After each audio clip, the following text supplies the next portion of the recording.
प्रतिष्ठित भारत प्रतिभा सम्मान समारोह 2025 का आयोजन भारत प्रतिभा सम्मान परिषद द्वारा ऐतिहासिक प्रधानमंत्री संग्रहालय एवं पुस्तकालय नई दिल्ली में भव्य रूप से किया गया। कार्यक्रम में पूर्व केंद्रीय मंत्री माननीय अनुराग ठाकुर ने मुख्य अतिथि के रूप में शिरकत की। उनके साथ पद्मश्री सम्मानित प्रसिद्ध कथक नृत्यांगना शोभना नारायण तथा वरिष्ठ चिकित्सा विशेषज्ञ प्रोफेसर डॉक्टर कमल कुमार सेठी विशिष्ट अतिथि के रूप में उपस्थित रहे। समारोह का संचालन और दिशा निर्देशक परिषद के चेयरमैन नीरज भारतीय और डायरेक्टर मणि अय्यर के नेतृत्व में हुआ। उनका विजन लगातार उन व्यक्तित्वों को सम्मानित करने की राह दिखाता है जिन्होंने नवाचार, समाज सेवा, शिक्षा और नेतृत्व के माध्यम से राष्ट्र निर्माण में महत्वपूर्ण योगदान दिया है। मुख्य अतिथि माननीय श्री अनुराग ठाकुर जी ने अपने संबोधन में कहा कि भारत प्रतिभा सम्मान परिषद का ये प्रयास सराहनीय है क्योंकि ये वास्तविक जीवन के पर्यावरणकारी व्यक्तित्व को सामने लाता है जो चुपचाप एक बेहतर भारत के निर्माण में योगदान दे रहे हैं। पद्मश्री शोभना नारायण ने कला, साहित्य और शिक्षा के महत्व पर प्रकाश डाला। वहीं प्रोफेसर डॉक्टर कमल कुमार सेठी जी ने स्वास्थ्य सेवा, अनुसंधान और सामाजिक सेवा की भूमिका को राष्ट्र की मजबूती के लिए आवश्यक बताया। परिषद के चेयरमैन नीरज भारतीय ने कहा, भारत प्रतिभा सम्मान केवल एक पुरस्कार नहीं बल्कि ये हमारी जिम्मेदारी है कि हम प्रभावशाली कार्य करने वाले व्यक्तित्वों की आवाज़ को सुने और उनका सम्मान करें और उन्हें व्यापक बनाएं। डायरेक्टर मणि अय्यर ने कहा, इस मंच के माध्यम से हम जीवन के हर क्षेत्र से आने वाले नेताओं को एक साथ लाते हैं ताकि आने वाली पीढ़ियों को प्रेरणा मिल सके। आपको बता दें कि इस वर्ष के भारत प्रतिभा सम्मान से देश भर के 25 अद्वितीय व्यक्तियों और संस्थाओं को विभिन्न क्षेत्रों जैसे उद्यमिता, सूचना प्रौद्योगिकी, स्वास्थ्य सेवा, साहित्य, सामुदायिक सेवा, वैज्ञानिक अनुसंधान, सामाजिक कार्य और कला के क्षेत्र में उनके असाधारण योगदान के लिए सम्मानित किया गया। मैं विभिन्न क्षेत्रों से जिन लोगों को उनके कामकाज के लिए चुना गया, मैं उन सबको बधाई देता हूं और मुझे लगता है ऐसे कार्यक्रम लोगों को प्रोत्साहित करने के लिए होते, पीठ थपथपाने के लिए कि वो अपने काम में और गति लाएं और धरातल पर जो बदलाव करना है वो करने का प्रयास करें। आज पद्मा अवार्ड्स को भी देखिए, पहले कभी पद्मा फॉर प्रिविलेज्ड होता था, जिनके पास सिफारिश होती थी, बड़े परिवारों से आते थे। कई परिवार तो ऐसे थे कि 3-3 पीढ़ियों को खुद ही भारत रत्न ले लेते थे। लेकिन मोदी सरकार में पद्मा अवार्ड्स पीपल के लिए हुआ है और अब पीपल्स पद्मा हुआ, यानी कि सामान्य नागरिक को, चाहे ग्रामीण क्षेत्रों में, ट्राइबल क्षेत्रों में भी काम करते थे, आज उनको पद्मा अवार्ड से सम्मानित किया जाता है। लोगों के लिए क्या एक संदेश देना चाहेंगे आप जिनको आज अवार्ड मिला है? मैं इतना ही कहूँगा, अपने काम को जारी रखिए और बड़ी संख्या में लोगों को जोड़िए। और जब भारत के कोने कोने में विभिन्न क्षेत्रों में लोग काम करते हैं तो उसी तरह से जैसे राम जी के साथ वानर सेना ने सेतु बनाने का काम किया था, उस समय गिलहरी का भी योगदान का उल्लेख आता है। चाहे कंकड़ और रेत डालने का ही काम किया, तो हम सब 140 करोड़ भारतीयों को छोटी छोटी ही योगदान से ही, जब 140 करोड़ भारतीयों का योगदान आता है तो मिलकर विकसित भारत बनाने का संकल्प से सिद्धि का रास्ता पूरा करता है। भारत परिचय सम्मान अवार्ड का आज आयोजन किया गया था, क्या कुछ बताना चाहेंगे इसके बारे में आप? देखिए, मैं पहले तो थोड़ा मुझे आश्चर्य हुआ कि ये एक साउथ इंडिया बेस्ड ऑर्गेनाइजेशन है, सेलम में, तमिलनाडु में ये जो है इनका ऑफिस है, तो उन्होंने इतना मेहनत किया और दिल्ली तक पहुँचे और बहुत सारे लोगों का चयन किया, ढूंढ के उन्होंने क्या काम किया है विभिन्न क्षेत्रों में। उसमें कम से कम नहीं तो 12-13 तरह तरह के क्षेत्रों में उन्होंने लोगों को चुना। तो ये एक बहुत अच्छी बात है कि ग्रास रूट लेवल के ऊपर अगर लोगों को चुना जाए तो उनको काफ़ी एनकरेजमेंट मिलती है उससे कि आगे वो और अच्छा काम करें। वहाँ से मौका मिलेगा स्टेट लेवल पे जाने का या उससे आगे नेशनल लेवल पे जाने का। क्योंकि आम आदमी के लिए अपना टैलेंट एक्सपोज करना या रिकग्नाइज करवाने के लिए अपॉर्चुनिटीज इतनी ज़्यादा नहीं होती हैं। उस चीज़ को क्रिएट करने में काफ़ी मेहनत करनी पड़ती है, इंटरेस्ट होना चाहिए, सही लोगों को चुनना बहुत ज़रूरी है इसके अंदर। और ठीक आदमी को अगर हम लोग प्रोत्साहन देंगे तो वो ज़रूर आगे बढ़ेगा और काम करेगा। इसी प्रिंसिपल के ऊपर ये चीज़ मेरा ख्याल में चालू करी गई है, क्योंकि एक बहुत अच्छा इनिशिएटिव है।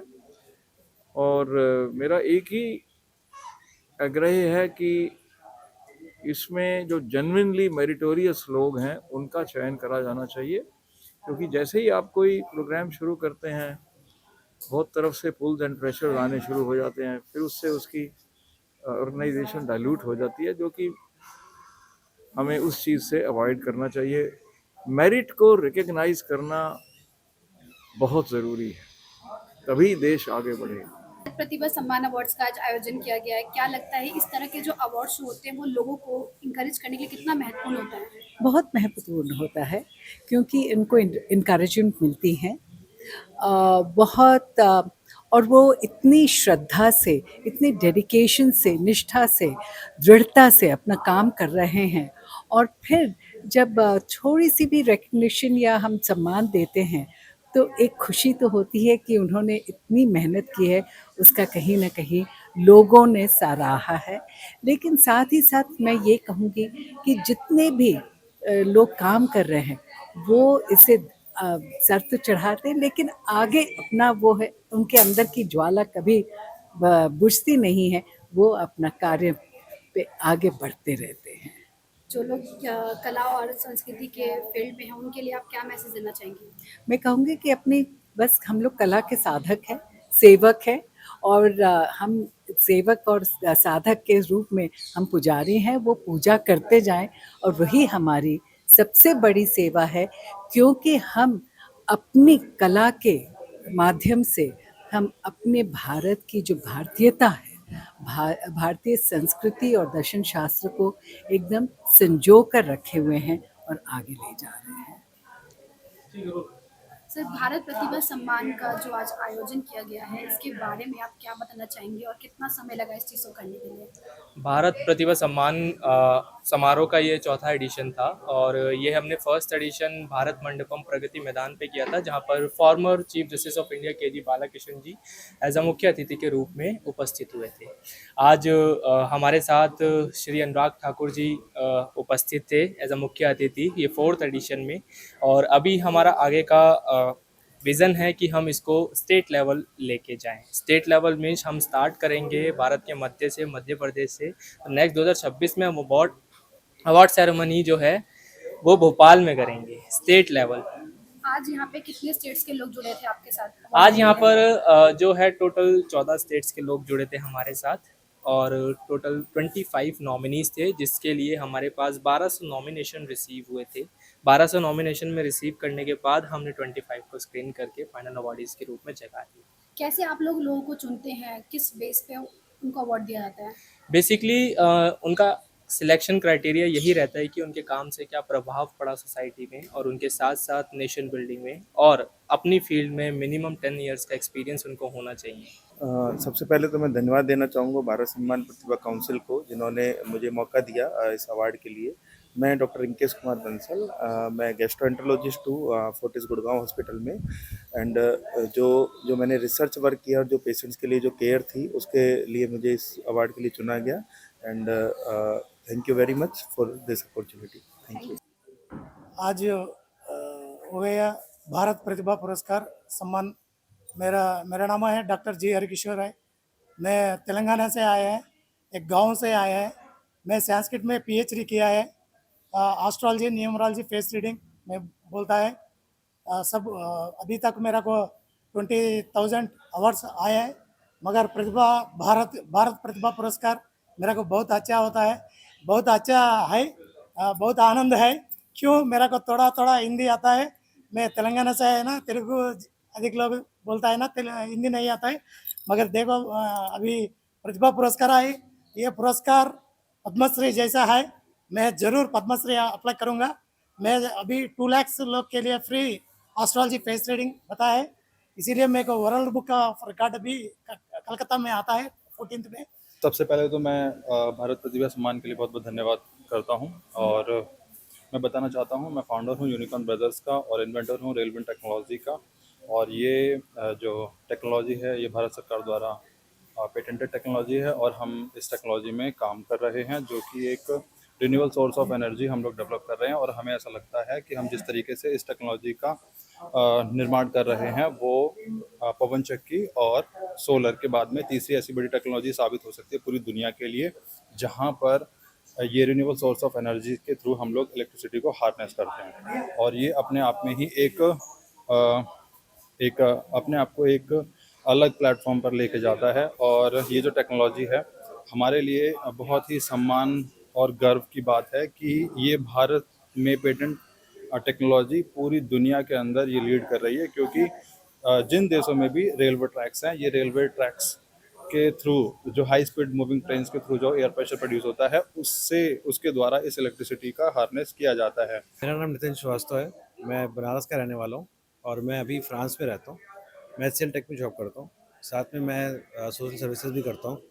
और मैंने ये कोविड में भी काफ़ी अवार्ड हमें मिले हुए हैं, एम्बेसी से मिला हुआ है फ्रांस में। 25 बच्चों को हमने सहायता की थी।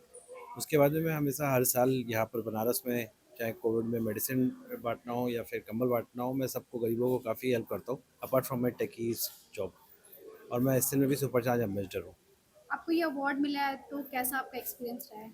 बहुत अच्छा लगा मुझे कि यहाँ पे काफ़ी डॉक्यूमेंट सब कुछ चेक हुए और सारा कुछ डिस्कशन हुआ। काफ़ी लंबा प्रोसेस था and it is very nice.